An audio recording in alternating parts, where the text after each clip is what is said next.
I remember a friend of mine whose family lived in Moss Side told us about the Russell Club. And I remember it was a Wednesday, we went to check it out. And well, I just thought it was fantastic. This huge club. It was massive. You could probably get about 500 people downstairs.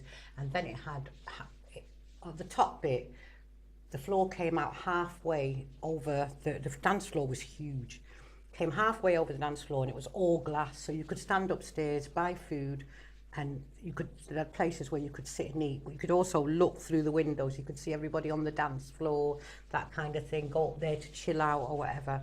And just to hear the music, because we in Salford we had there was a little record shop on St James's Road, which is right next to Cheetham Hill, and he sold reggae. And my friend of mine lived upstairs, and we'd go down and buy the reggae. So to actually hear these records being played in a club, because you wouldn't hear them in any, the only place I heard reggae playing was at my dad's club, but no club that I went to as an adult myself.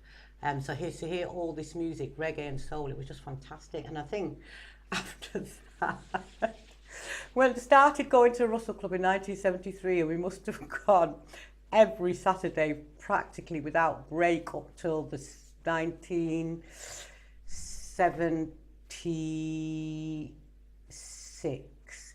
And then I had my first daughter, but even after that, I still went to the Russell Club in the 80s, up to the 90s. Okay. And so you got a really clear memory of the first time that you went? Yeah. And what was it really busy? Or It wasn't busy. There was about maybe 50 to 100 people in, but the club was so huge that wouldn't look full. There were just people round the bars and that. And I remember the guy that used to own it was called Don Tony, and he looked like he'd stepped out of The Sopranos. He was a big guy, he looked Italian, and he just presided behind the bar, come up to you and say, "Are you all right, ladies, enjoying yourself?" But you could tell he loved the club, and he really enjoyed being there. But yeah, he did look like he stepped out of The Sopranos, Don Tony.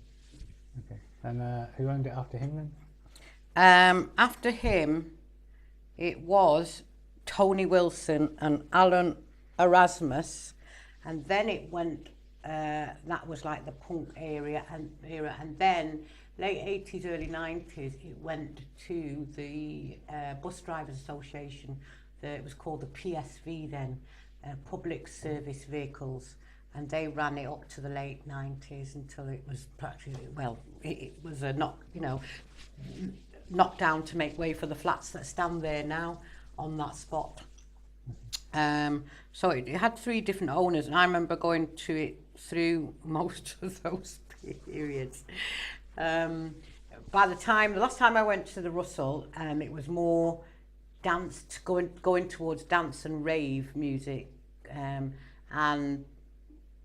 which was okay, but it wasn't really my scene, so I didn't go ever. I'd go now and again when my friends dragged me out, but it was the music had changed very much from what it was when I started going. So who was playing when you started?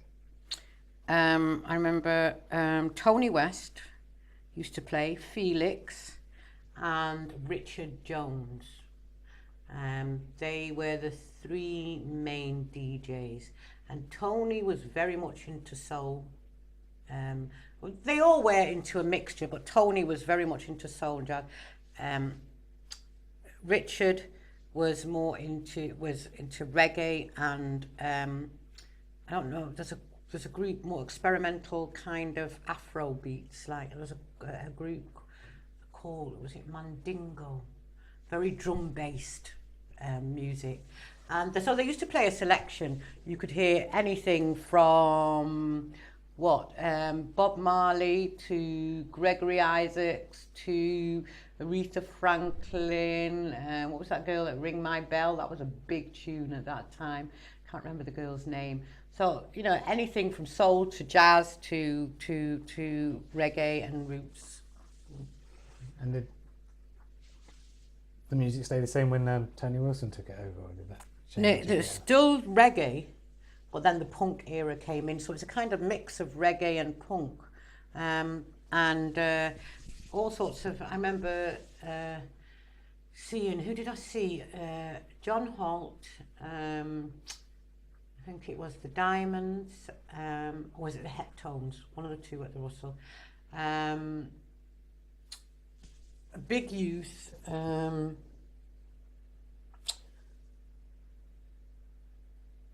gosh, there's so many. Is it Josie Wales? Josie Wales. Gosh, there's such a long list of people that appeared at the Russell, because it was a live venue as well. Well, not every Saturday, but you know, every now and again they had bands over from Jamaica, that kind of thing, or local bands played there, like Harlem Spirit and Sweet Sensation, that actually came out of the area. So you not only had the music and the DJs playing, you also had live events with bands and stuff, local and bands from the Caribbean. Okay. So who was going there at the time? Who was going there? Whole of my side, you're joking. The whole of the area on a Saturday night, it would be packed, rammed. I mean, you know, I remember summer nights, they had to open the back doors because it was so packed. I mean, it was just the place to go. That you went to the Russell and then you went on to the Reno or the Nile or Shabeens or wherever you were going, a house party. But it was just like anybody was at the Russell. Everybody from the area went. And we actually, although I had left home, I didn't move to Moss Side until 1979. So I'd left home and we lived in Cheetah Mill off Smedley Lane, and we would come every Saturday from Cheetah Mill, and if we had to walk, we would walk, and if we had to walk home again, we'd walk home again, and we wouldn't think anything of it. You know, there's no way we were going to miss a Saturday night at the